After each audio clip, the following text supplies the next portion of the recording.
pernah lelah buat Tuhan. Sungguh Tuhan itu adalah gembala kita yang selalu membimbing kita dan menuntun kita di jalannya yang benar. Haleluya.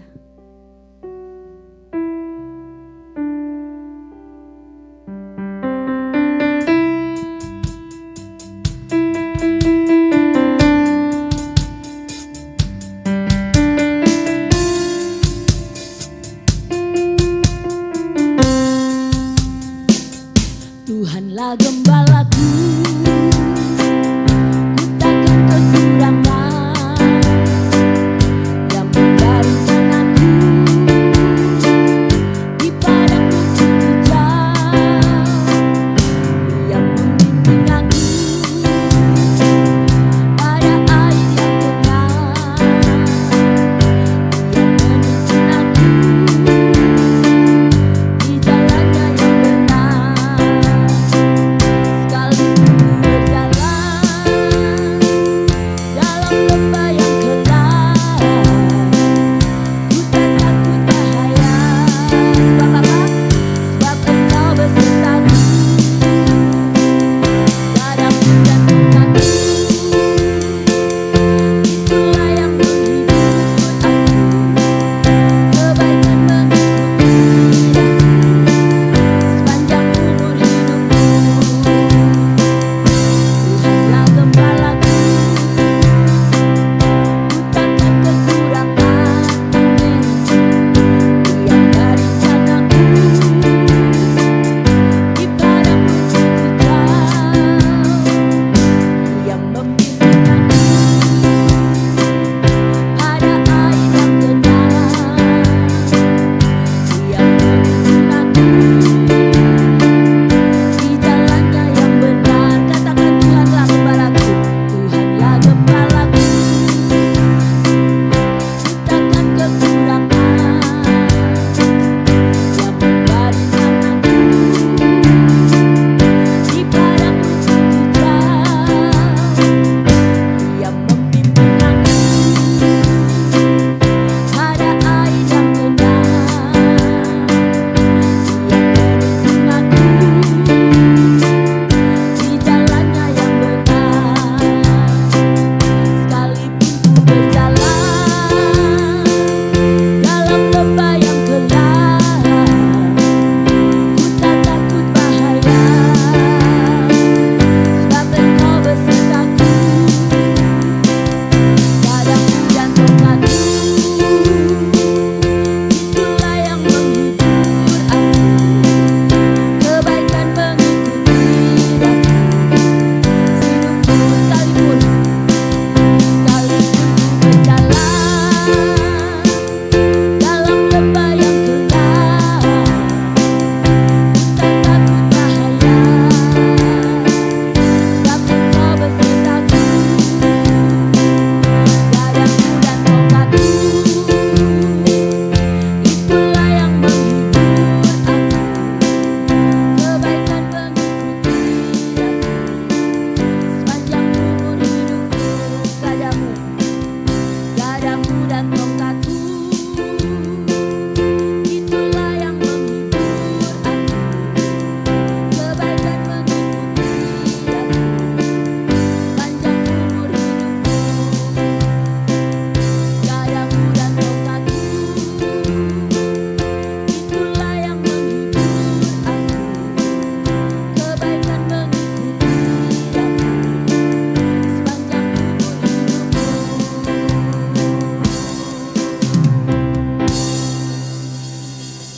Haleluya. Segala puji syukur hanya bagi Tuhan. Kita akan siapkan hati kita. Kita mau mendengarkan firman Tuhan. Dia selalu ada buat kita. Dan Roh Kudus yang menjadi penolong buat kita akan memberikan penghiburan buat kita. Dan kita boleh semakin lebih dekat lagi kepada Tuhan. Amin.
karena kami boleh ada di dalam rumah-Mu. Kami boleh ada di tengah-tengah perkumpulan anak-anak Tuhan, orang-orang beriman. Kami percaya firman-Mu yang menyatakan ketika kami berkumpul di sana Engkau hadir. Kami percaya ketika Engkau hadir, mukjizat pun ada dan terjadi sore malam hari ini. Tuhan, satu kerinduan kami, biarlah Engkau saat ini berbicara kepada kami tentang apa yang menjadi isi hati-Mu, tentang berbicara tentang firman-Mu, karena firman-Mu lah adalah pelita bagi setiap langkah hidup kami. Firman-Mu lah adalah yang menguatkan kami. Tanpa firman-Mu kami tidak akan pernah tahu ke arah mana kami akan berjalan. Tanpa firman-Mu kami tidak pernah tahu tentang arah hidup kami. Terima kasih, urapi kami dengan urapi telinga kami, pikiran kami dan hati kami dengan urapan seorang murid, sehingga kami boleh mendengar dan kami boleh menangkap setiap firman-Mu. Hamba-Mu telah tersedia Tuhan, biarlah sore malam hari ini Engkau sendiri yang menyembunyikan hamba di balik salib-Mu. Biarlah kemuliaan-Mu yang nampak dan Engkau sendiri yang makin ditegakkan. Terima kasih Bapa, dan kami siap untuk mendengarkan benih firman sore malam hari ini. Yang siap untuk mendengarkan benih firman sore malam hari ini, bersama-sama mari nyatakan amin. Berikan kemuliaan pada Tuhan sore malam hari ini, karena Dia Allah yang dahsyat luar biasa. Ada amin. Oh, puji Tuhan. Saya minta waktu sebentar ya.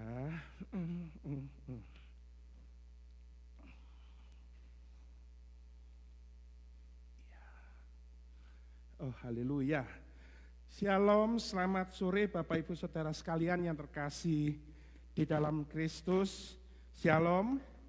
Wah, sungguh saya boleh senang, boleh berada di tengah-tengah Bapak Ibu Saudara sekalian untuk boleh membagikan benih firman sore malam hari ini. Saya baru tiba tadi malam jam 1:30 sampai di rumah, dan cukup mengejutkan, ternyata banyak hal yang terjadi.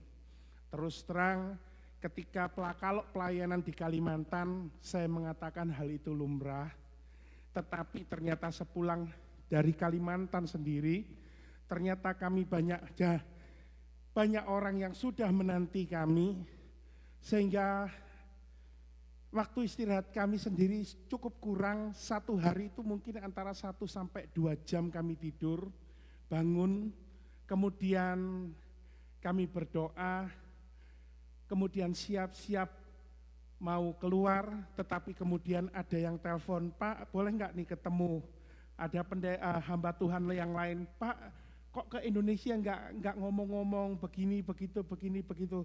Sampai perjalanan ke Semarang pun kami betul-betul dikejutkan, ada yang bilang dari Jakarta, sudah kurang 5 jam lagi, ayo ngedraft ke Jakarta, nggak usah bingung tentang di mana kami tinggal, karena beliau sudah menyediakan apartemen untuk tempat kami tinggal di apartemen beliau. Kami mengatakan, Ibu maaf, karena ternyata sore hari pada hari Selasa sore hari kami harus sudah ada di Surabaya kembali, karena begitu padatnya jadwal untuk bertemu dan berbincang-bincang dengan hamba-hamba Tuhan ataupun dengan jemaat-jemaat Tuhan. Sungguh dahsyat luar biasa. Nanti di Kalimantan banyak hal yang gak terduga, yang seharusnya tidak atau seharusnya bukan, tetapi tiba-tiba begitu meluap banyak jiwa-jiwa yang minta dilayani. Baik, senang pokoknya boleh ada, dan kita sore hari ini akan berbicara tentang sikap ketika masalah datang.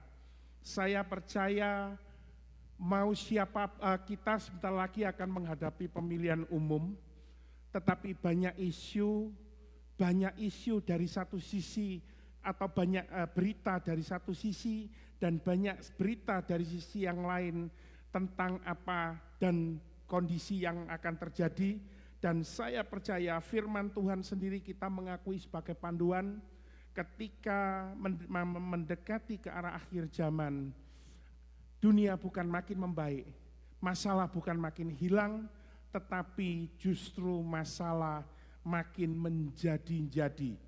Dan inilah kita siapkan hati kita, mau Trumpkah yang menang, mau Kamala Harriskah yang menang, tapi kita harus siapkan hati kita, karena kalau kita enggak siap, nanti kita akan sama seperti sebuah kisah yang ada di dalam kitab Rut. Ada sebuah kisah, kita akan membaca kitab Rut lebih dulu, di dalam kitab Rut 1 ayat yang pertama sampai 14, kemudian ayat 19 sampai dengan 20. Kita baca sama-sama, saya nomor ganjil, Bapak Ibu nomor genap, dan kita akan tutup dengan membacanya bersama-sama. Bagi yang tidak bisa melihat di depan, silakan Anda boleh melihat melalui Holy Smartphone Anda. Baik, Rut 1 ayat 1 sampai 14, 19, 20. Pada zaman para hakim memerintah, ada kelaparan di tanah Israel. Lalu pergilah seorang dari Bethlehem Yehuda beserta istrinya dan kedua anaknya laki-laki ke daerah Moab untuk menetap di sana sebagai orang asing. Yang kedua,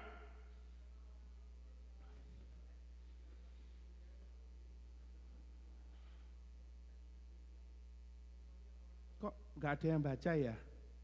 Yang baca cuma satu orang kah? Bisa baca? Bisa lihat? Ayo, nomor 2, diulang lagi, 1, 2, 3, yang keras. Sama-sama yuk.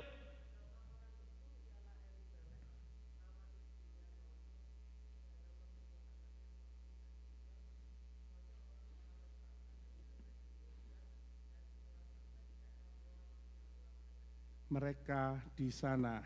Yang ketiga, kemudian matilah Elimelek, suami Naomi, sehingga perempuan itu tertinggal dengan kedua anaknya. Yang keempat,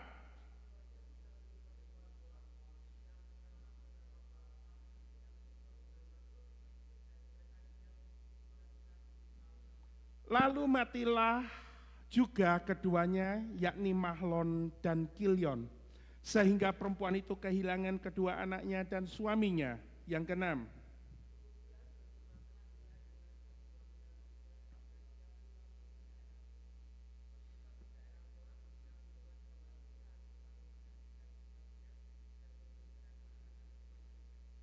yang ketujuh, maka berangkatlah ia dari tempat tinggalnya itu bersama-sama dengan kedua menantunya ketika mereka sedang berjalan untuk pulang ke tanah Yehuda. Ayat yang ke-8.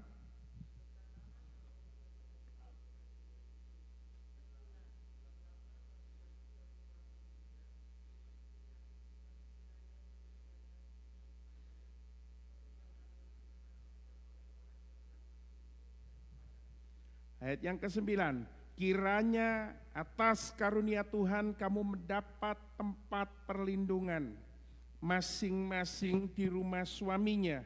Lalu diciumnyalah mereka, tetapi mereka menangis dengan suara keras. Yang ke-10,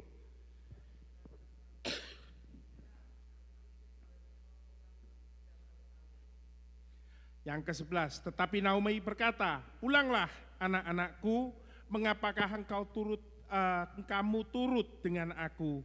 Bukankah tidak akan ada lagi anak laki-laki yang kulahirkan untuk dijadikan suamimu nanti? 12.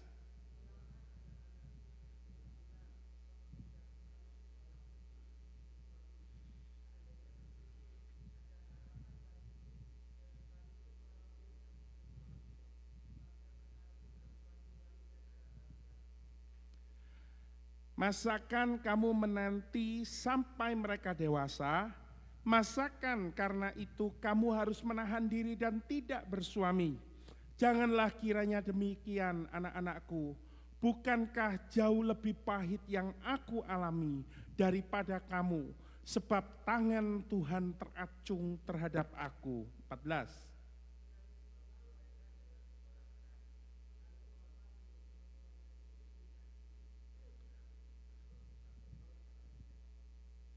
Ayat yang ke-9, dan berjalanlah keduanya sampai mereka tiba di Betlehem. Ketika mereka masuk ke Betlehem, gemparlah seluruh kota itu karena mereka, dan perempuan-perempuan berkata, Naomikah itu? Ayat yang 20 terakhir bersama-sama, 1, 2, 3. Tetapi ia berkata kepada mereka, janganlah sebut aku Naomi, sebutlah aku Mara, sebab yang Maha Kuasa telah melakukan banyak yang pahit kepadaku. Puji Tuhan, ada amin. Ada sesuatu yang luar biasa di dalam kitab Rut pada pasal-pasal awal, pasal yang pertama ini. Di sana dijelaskan, menceritakan tentang pada zaman para hakim memerintah, terjadi kelaparan yang begitu dahsyat, begitu hebat. Mungkin kalau kita mau merefer kembali atau melihat kembali, ini seharusnya ada di kitab para hakim yang ke-6.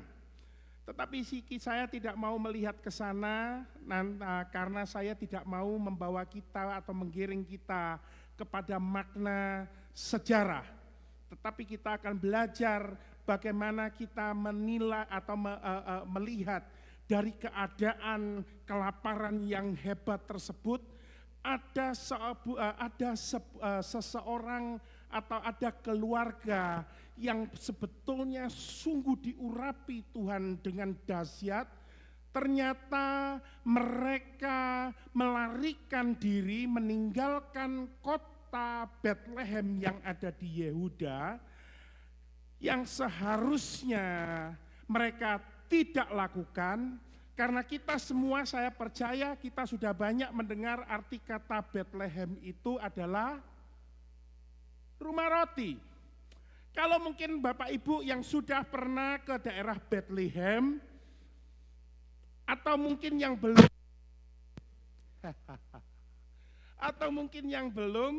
saya akan menggambarkan demikian. Bethlehem itu bukan kota yang seperti kota-kota di sekitarnya. Bethlehem ini adalah sebuah kota yang subur luar biasa karena letaknya di sekitaran lembah Sungai Yordan. Sungguh tempat yang sangat cocok untuk bercocok tanam, dan di sana sebetulnya adalah sumber pada zaman tersebut, adalah sumber atau tempat di mana gandum ditanam dengan banyak dan begitu lebatnya sehingga hasil panennya menjadi kota Bethlehem adalah penghasil gandum yang terbesar di daerah Israel.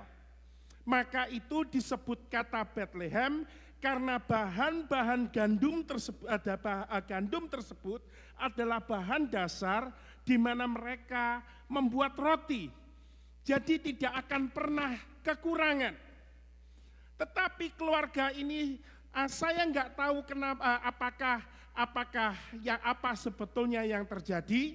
Tetapi sebelum kita masuk di dalam di dalam pengertian yang ada, ternyata keluarga ini bukan keluarga sembarangan.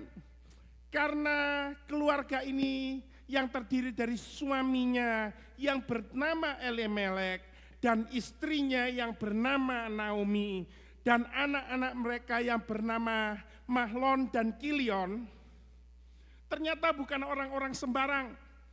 Kalau dilihat, saya percaya setiap orang tua ketika memberikan nama kepada anaknya ada maksud dan tujuan. Contohnya seperti ini.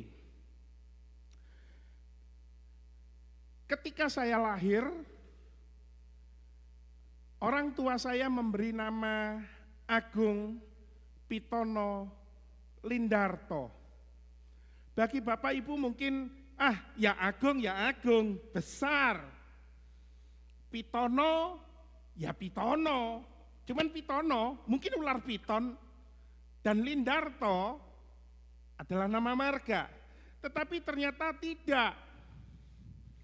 Ternyata arti kata yang diberikan tentang nama saya, orang tua saya mengharapkan saya menjadi orang yang besar dan memang cocok.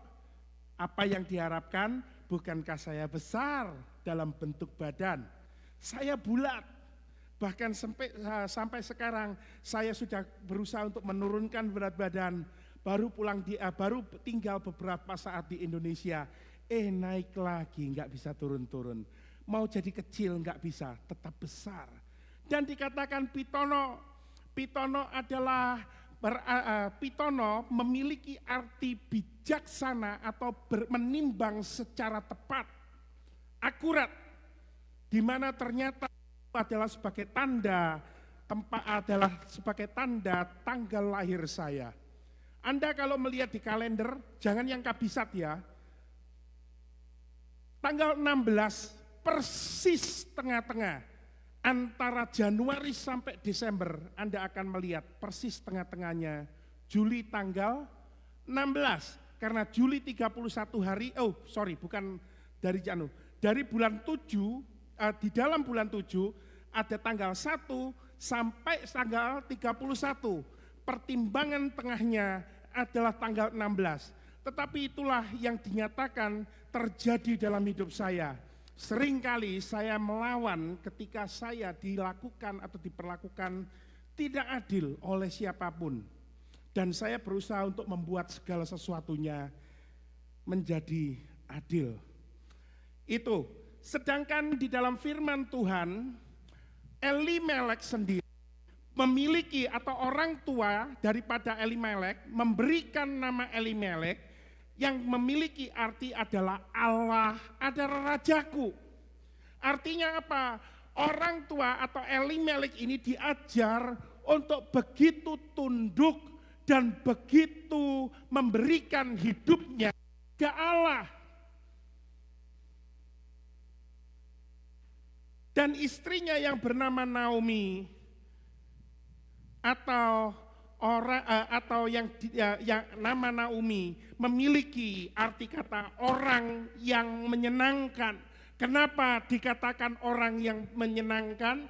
Karena kebaikannya dan kebaikan di dalam tingkah dan di dalam kebaikan di dalam hatinya itu sungguh luar biasa. Kedua orang ini ketika kita melihat seakan-akan bahwa kedua sepasang suami istri begitu perfect, seakan-akan orang yang penuh dengan kerohanian, memuji menyembah Allah, tunduk kepada Allah, dan istrinya melakukan segala kebaikan-kebaikan untuk menyenangkan hati Tuhan, untuk mengorbankan sebagian dari apa yang dia punya. Kenapa bisa demikian? Karena pada ayat yang ke-19 jelas dikatakan ternyata Naomi bukan orang biasa. Naomi sampai terkenal di Bethlehem. Orang kalau terkenal di sebuah kota, kalau di Israel, berarti orang tersebut bukan orang sembarang. Orang ini memiliki perbuatan-perbuatan baik atau para pemimpin-pemimpin daripada bangsa atau suku-suku Israel. Anda boleh lihat, itu kehidupan di tanah Israel seperti itu. Tetapi ada sesuatu yang luar biasa.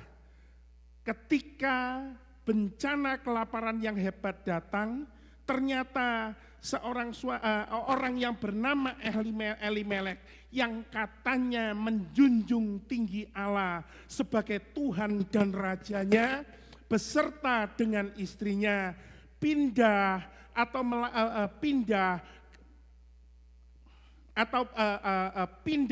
ke sebuah daerah yang bernama Moab, daerah di mana tempat orang-orang berdosa itu tinggal. Mereka mencari bantuan kepada orang yang salah. Dan saya mulai berpikir, ini seringkali sama seperti kita sebagai anak-anak Tuhan. Ketika ada masalah, ketika ada bencana datang, Seringkali kita mulai datang mencari bantuan kepada tempat yang salah atau kepada orang-orang yang kurang tepat. Tidak bertanya kepada Tuhan, tidak bertanya kemana dia harus mengungsi. Pokoknya dia tahu dia harus meninggalkan Israel, meninggalkan Bethlehem Yehuda, karena saat itu kelaparan hebat. Loh Pak, harusnya kan sama seperti pada zaman Abraham ataupun Ishak. Jangan salah, zaman Abraham dan Ishak tidak pernah meninggalkan tempatnya sampai Allah memerintahkan kepada mereka kemana mereka pergi.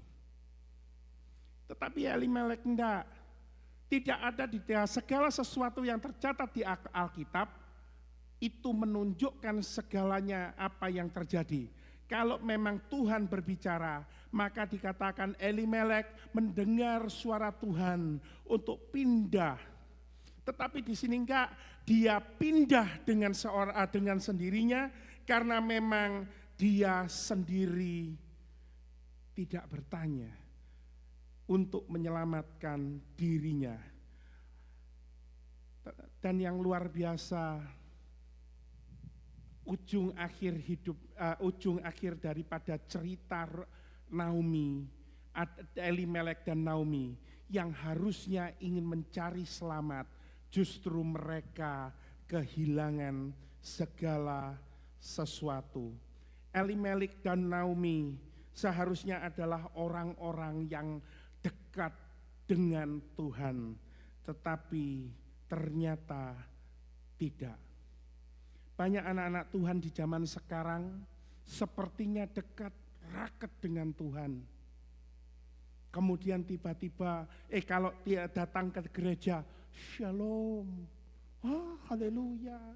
Tapi kenyataan hidupnya jauh daripada itu, tingkah lakunya jauh daripada itu.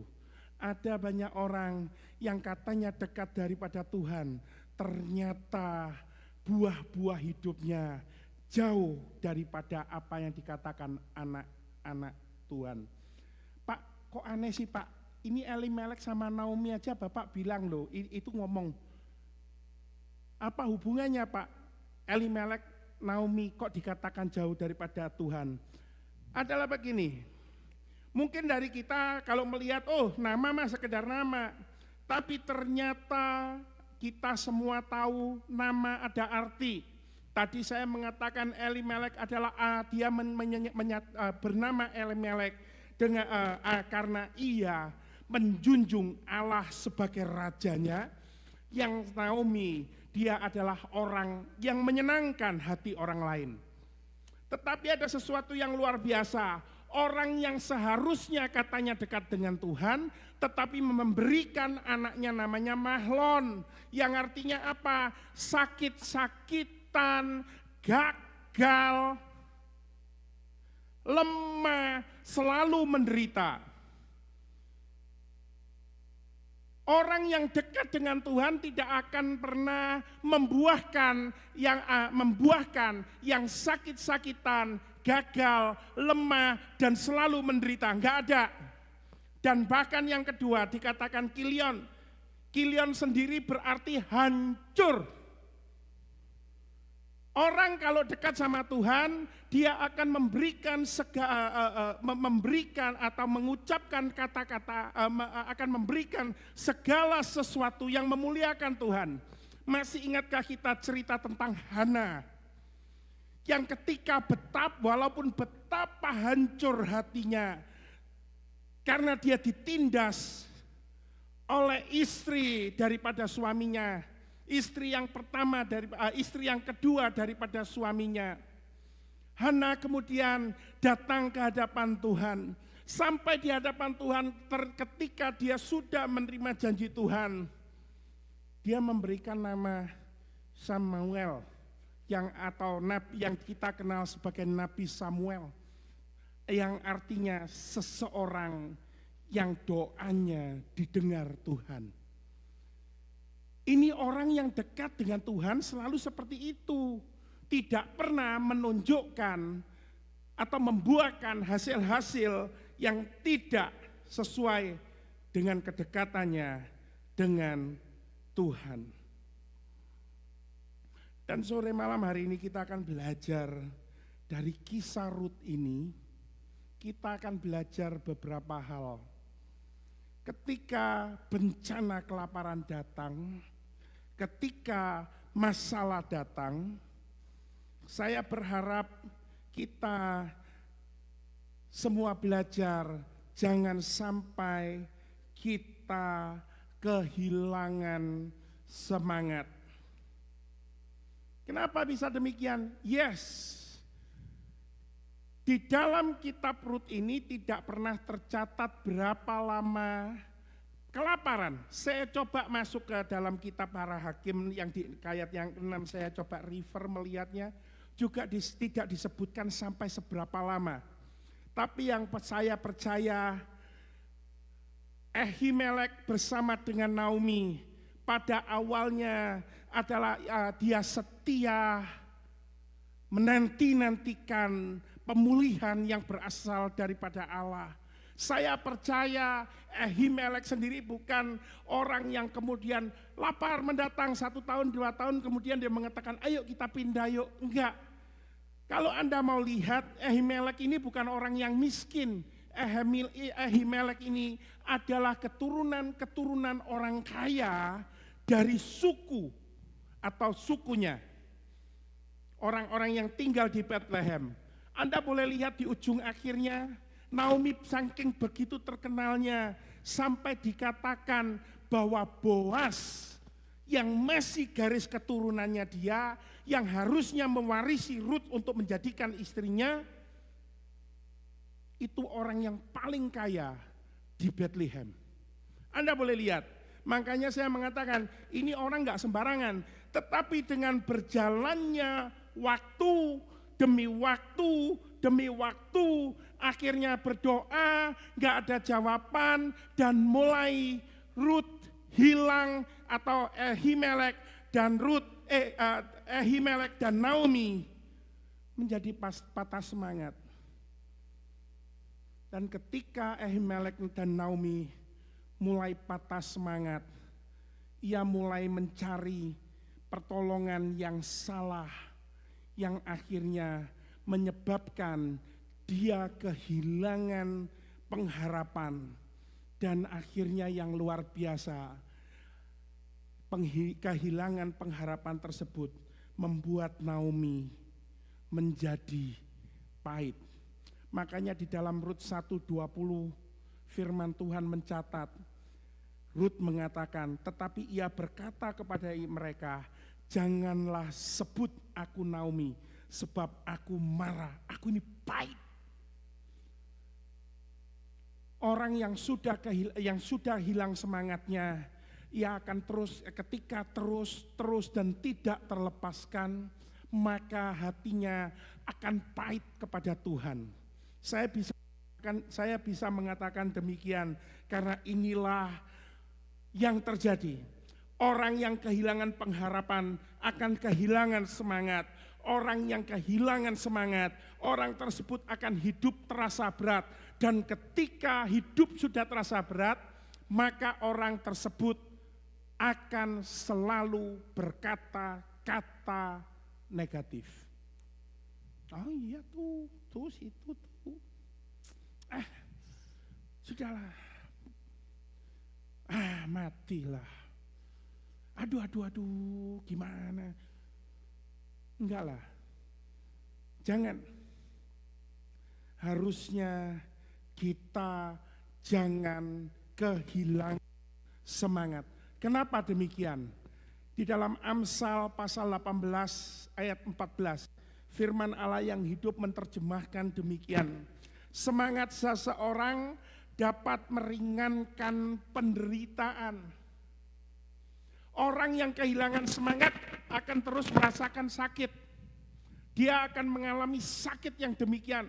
dia akan semakin berat dan tidak akan pernah bisa berbuat apa-apa. Dan firman firman berikutnya diteruskan, tetapi apabila semangat sudah patah, apalagi yang masih dapat diharapkan? Enggak ada. Orang yang sudah patah semangat, sudah enggak bisa apa-apa.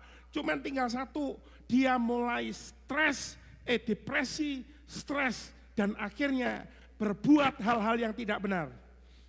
Ada kesaksian, saya nggak tahu di Amerika di YouTube ada enggak. Saya ketika baru mendarat di Indonesia, baru hari Selasa malam, kami mendapatkan berita yang cukup mengejutkan. Ada seorang gadis muda yang berkuliah di kampus atau di Universitas UC yang katanya cukup terkenal di Surabaya, tiba-tiba lompat bunuh diri dari lantai yang ke-22, jatuh ke lantai yang ke-7, otaknya pecah, baru jatuh ke lantai yang pertama, remuk sudah badannya. Anda tahu enggak kenapa anak ini bunuh diri? Urusannya simpel, dia diputus pacarnya. Dan ketika diputus pacarnya, dia banyak teman-temannya, kehidupannya sudah hidupnya berubah, seakan-akan sudah nggak ada semangat lagi. Dan ketika banyak anak-anak temannya mengatakan, memberikan kesaksian bahwa tatapan matanya kosong tanpa harapan. Ini yang saya nyatakan tadi. Orang yang patah semangat sudah nggak ada harapannya apa-apa lagi. Orang yang patah semangat, hanya tinggal menunggu waktu. Mungkin dia sakit atau akhirnya dia mati karena sakit atau mati karena dia bunuh diri. Terus gimana Pak? Kalau memang wis nggak ada harapan terus gimana? Ini yang dikatakan orang yang bersemangat dapat menanggung penderitaannya, tetapi siapa yang memulihkan semangat, siapa yang akan memulihkan semangat yang patah? Ketika kita kehilangan semangat, begitu kita mulai sadar masalah datang menerjang dan semangat mulai menerjang kita, dan kita mulai merasakan beban kok makin berat ya, dan kita ketika kita merasakan hidup kita bebannya makin berat, rasa yang sudah nggak ada apa-apa, jangan menyerah, kembalikan semangatmu. Mungkin kita merasakan ya Bapak enak aja kalau ngomong, tapi kan enggak gampang. Bapak Ibu, saya tidak merefer untuk kita sendiri seperti berpura-pura bersemangat. Ketika kita hanya berpura-pura bersemangat, itu hanya cover on the face. Cover mukanya kita, tetapi hati kita pun enggak bisa apa-apa. Yang dapat memulihkan semangat di dalam hati kita cuman satu, Yesus. Enggak ada yang lain. Makanya di dalam kitab Yesaya 40:29 firman Allah yang hidup mengatakan begini, iya maksudnya Tuhan memberikan semangat kepada mereka yang letih dan lesu dan memberikan kekuatan kepada yang lemah. Jadi kalau memang kita sudah kehilangan semangat, kita mulai letih lesu, kita mulai lemah, rasanya sudah enggak ada pengharapan. Firman ngomong, Tuhan Yesus itulah pengharapan yang hidup. Dialah satu-satunya pengharapan yang kekal. Gak ada yang lain. Ketika kita sudah tahu, ketika kita datang kepadanya, dikatakan gini, serahkan beban kita. Dia akan menggantikan dengan kuk yang ringan.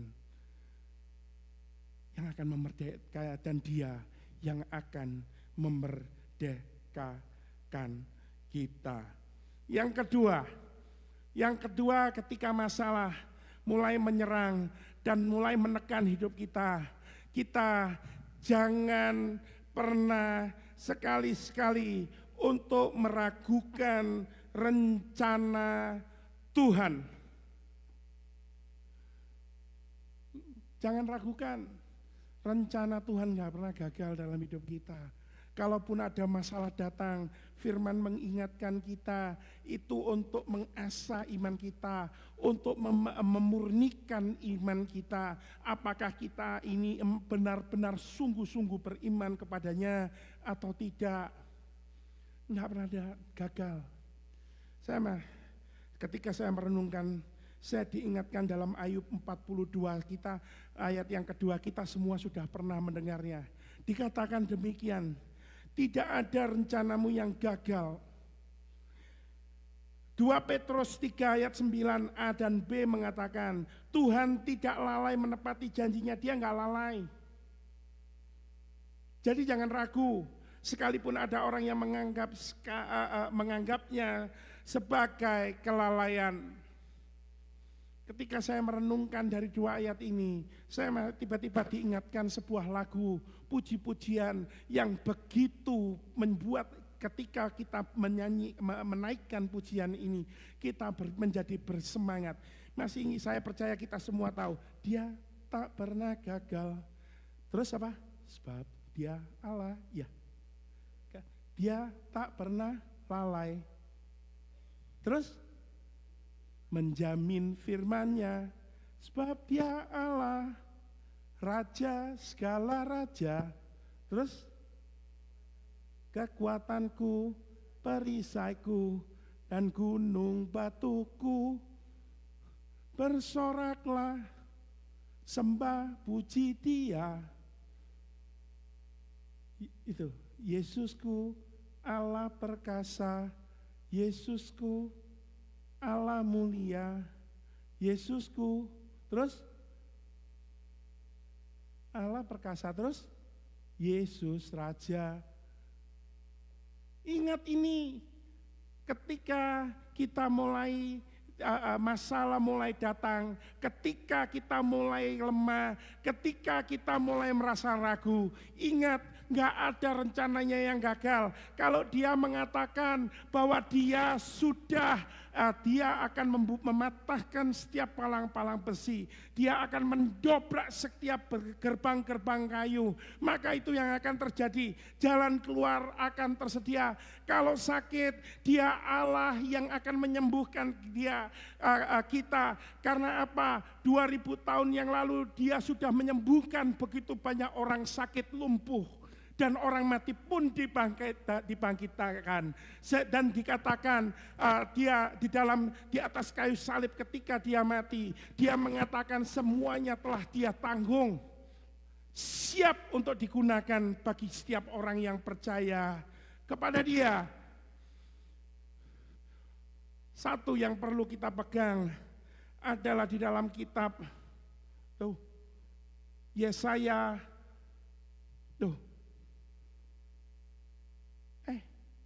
Kok hilang?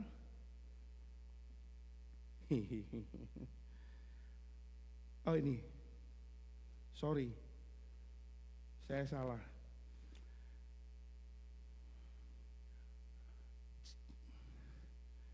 Jangan ragukan kasih Tuhan, jangan ragukan rencana Tuhan.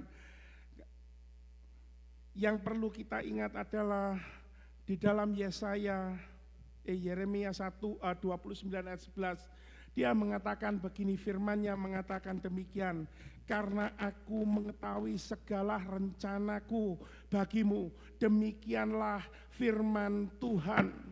Rencana-rencana itu adalah bukan untuk keburukan, untuk memberi kamu masa depan pengharapan. Artinya apa? Artinya kita harus percaya di dalam Tuhan ada kebaikan, ada rencana Tuhan, selalu ada di dalam rencana Tuhan, selalu ada kebaikan, ada masa depan, dan ada pengharapan. Jangan pernah sekali-sekali ketika masalah datang, kita hanya melihat masalahnya. Karena ketika kita melihat masalahnya, kita tidak akan pernah mampu melihat betapa rancangan Tuhan yang luar biasa dalam hidup kita. Yang harus kita lihat adalah yang jauh ke depan, rancangan kebaikan, masa depan yang penuh pengharapan. Pak, tapi dulu saya nggak tahu ya, ada nggak di antara kita yang dulu diiming-imingi, kalau ikut Tuhan itu enak. Enggak, ikut Tuhan itu tidak ada jaminan selalu lepas dari masalah. Naomi ini bangsa pilihannya Tuhan loh, tapi dia tidak pernah lepas dari masalah. Ayub juga sama, gak ada dia lepas dari masalah. Tetapi yang ada adalah ketika kita menghadapi masalah, satu janjinya, dia akan memulihkan kita.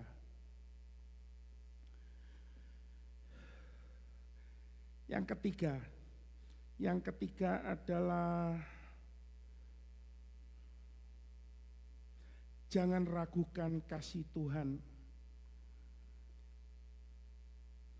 Jangan ragukan kasih Tuhan. Anda boleh atau kita boleh merasakan mengalami masalah sedahsyat apapun, sama seperti Rut, seperti apa yang dikatakan di dalam kitab Rut. Ketika sampai suatu masa Naomi mendengar berita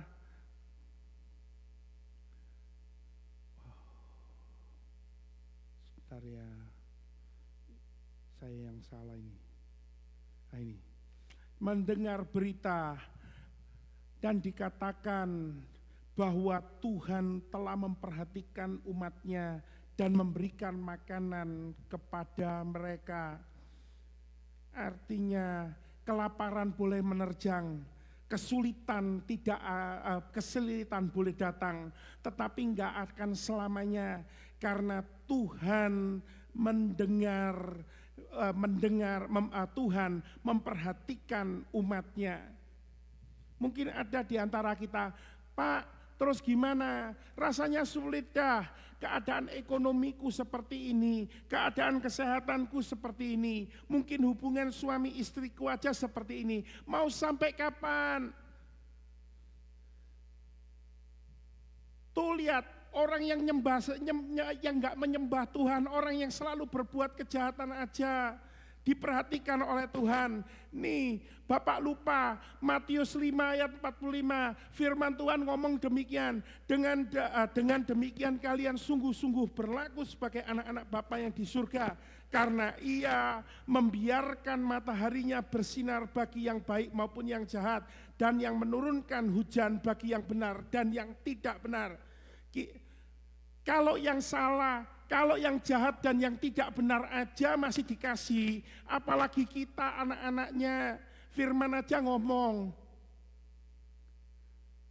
orang di luar sana mencari segala sesuatu.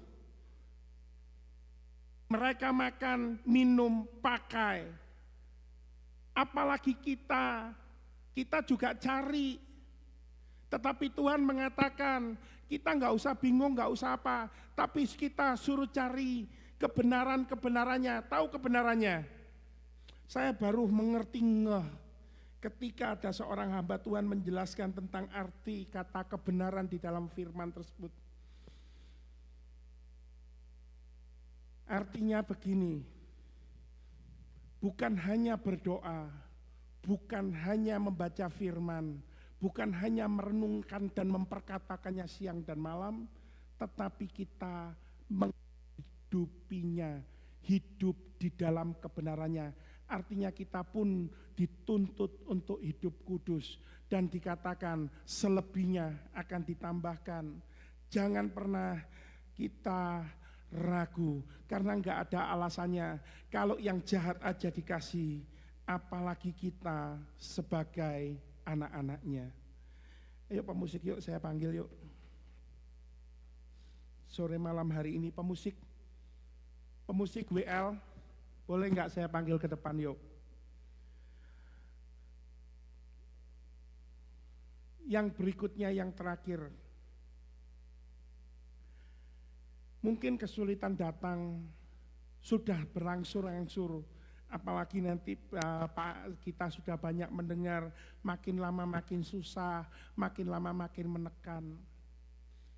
Tapi satu yang saya boleh katakan, apapun keadaan kita, kesulitan yang kita hadapi, mungkin ada kehilangan atau mungkin ada kesakitan atau mungkin ada masalah keluarga yang makin berat. Saya cuma selalu mengatakan demikian. Ingat selalu ada janji Tuhan bagi kita sebagai orang yang percaya dan berharap penuh. Karena firman-Nya menjamin orang yang percaya kepadanya tidak akan pernah dikecewakan. Orang yang berharap kepadanya tidak akan dipermalukan. Dari dua firman ini aja adalah jaminan. Sekarang tinggal kita, apakah kita mau mengingat segenap janji dan kita mau memperkatakan setiap janji-janji Tuhan atas hidup kita. Sore malam hari ini saya nggak tahu apa yang menjadi kerinduan kita. Apakah kita rindu untuk Tuhan sore malam hari ini bekerja untuk setiap masalah kita. Jangan gantikan Tuhan dengan yang lain. Jangan pergi mencari atau membuat keputusan karena keinginan sendiri. Mungkin ada di antara kita yang saat ini sedang menanti-nantikan pekerjaan atau yang lebih baik, pekerjaan yang lebih baik. Atau mungkin ada di antara kita sampai saat ini menanti-nantikan supaya Tuhan boleh campur tangan atas kehidupan rumah tangga, ataupun mungkin untuk kesehatan. Tapi saya percaya kalau memang Dia Allah yang berjanji, kesengsaraan kita tanggung, sakit penyakit kita sudah Dia tanggung. Kesusahan kita atau kelemahan kita, Dia pun sudah tanggung. Saya percaya, sekarang tinggal apakah kita mau terus memegang janjinya. Sore malam hari ini, coba renungkan. Saya nggak tahu ada masalah apa sebelum masalah-masalah besar. Mungkin ada di antara kita yang masih menantikan dan kita mulai ragu. Kita mulai goyah, kita mulai patah semangat. Kalau memang ada sore malam hari ini, saya mau mengingatkan bahwa Dia sungguh pribadi yang mengenal kita. Yuk mari sama-sama yuk, kita mau menyatakan, sama-sama. Seperti rusa. Seperti rusa yang haus, rindu aliran sungaimu.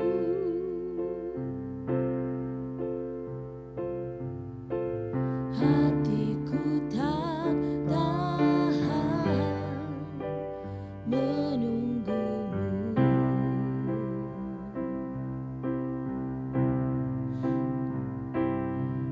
Bagai tanah gersang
masalah yang bertubi dan semakin kuat, supaya kami tidak pernah meragukan akan rancangan-rancangan-Mu atas hidup kami, dan jangan kami pernah ragu pula akan kasih-Mu dalam hidup kami.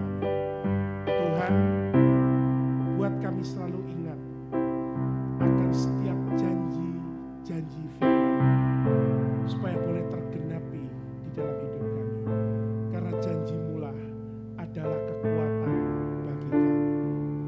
Tuhan, hamba telah menyatakan, hamba telah berbicara di hadapan jemaat-jemaat-Mu, dan biarlah saat ini Roh Kudus-Mu terus menerjemahkannya bagi kami, dan biarlah terus jemaat-Mu boleh bertumbuh di dalam pengharapan dan iman, karena kami percaya ketika pengharapan dan iman bertumbuh, maka kasih pun akan semakin bertumbuh. Terima kasih Bapa, di dalam nama Tuhan Yesus kami ucap syukur. Haleluya. Bersama-sama yuk. Amin. Amin. Terima kasih buat Bapak Agung yang sudah memberikan kepada kita semua firman yang sudah boleh disampaikan olehnya. Kita boleh diperbaharui dan kita mau mempersiapkan hati kita untuk memberikan persembahan buat pekerjaan Tuhan. Sebelum itu kita akan berdoa terlebih dahulu. Bapa, kami mengucap syukur buat berkat yang sudah Engkau berikan kepada kami. Sekali lagi berkat-Mu itu begitu berlimpah dalam kehidupan kami. Firman-Mu Tuhan tidak sia-sia. Firman-Mu Tuhan boleh tertanam dan bertumbuh dalam kehidupan kami. Dan kami mau menjadi pelaku daripada kebenaran firman-Mu. Seperti saat ini memberikan persembahan buat pekerjaan rumah-Mu Tuhan. Biar pekerjaan-Mu semakin dibesarkan, dilebarkan, dan banyak jiwa-jiwa dimenangkan. Kau berkati Tuhan tangan-tangan yang sudah memberi maupun yang belum bisa memberi.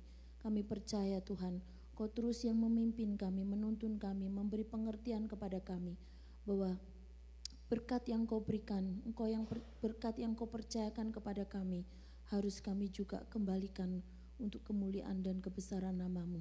Kau berkati Tuhan buat hamba-hamba-Mu yang mengelola pekerjaan Tuhan di tempat ini maupun yang di Indonesia.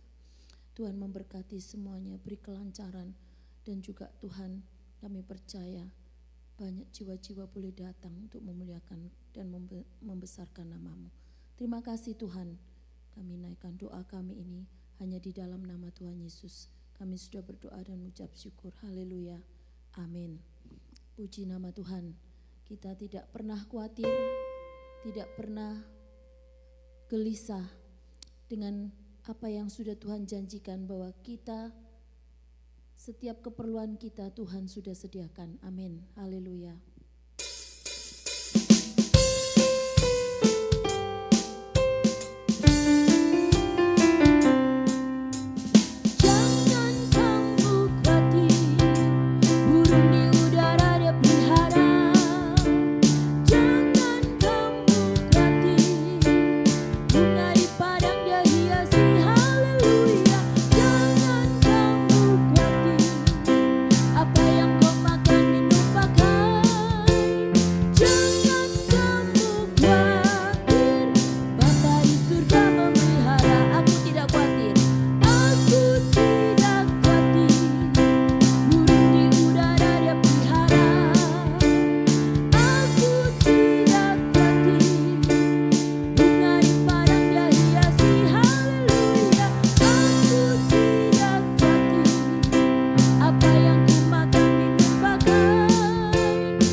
Ya, berita warta untuk pengumuman untuk minggu ini, saya mengundang kembali untuk kita boleh aktif di dalam menara doa.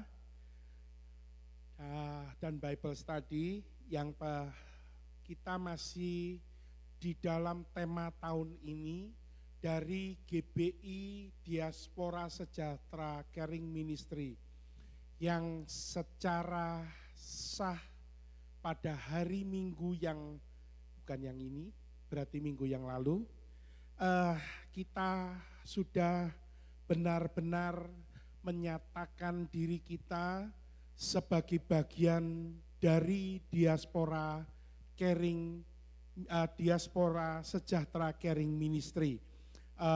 Anda kalau tidak salah harusnya sudah terima ininya ya, sudah terima slide yang mereka yang mereka berikan, kirimkan melalui Gideon. Terus kemudian kalau tidak salah harusnya sudah ditayangkan, dan beliau yang akan memberikan beliau yang akan mengajar dengan tema pemuritan, masih dalam tema pemuritan untuk tahun ini. Itu yang kedua, saya mengundang untuk kita semua boleh datang dalam ibadah raya minggu depan yang disertai dengan perjamuan kudus yang akan saya sendiri pimpin. Dan yang berikutnya adalah ini persembahan dari perjalanan misi di daerah Kalimantan. Bisa Gideon?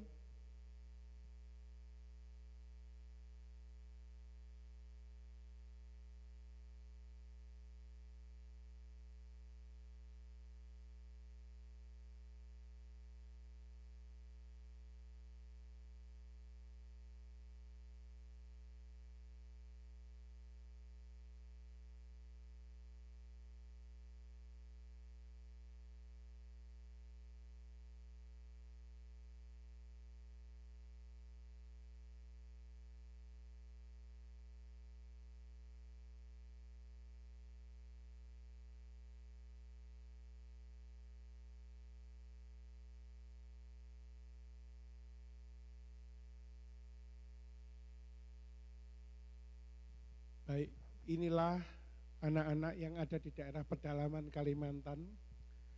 Anda akan kaget.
Oke, bisa di mute Yoga?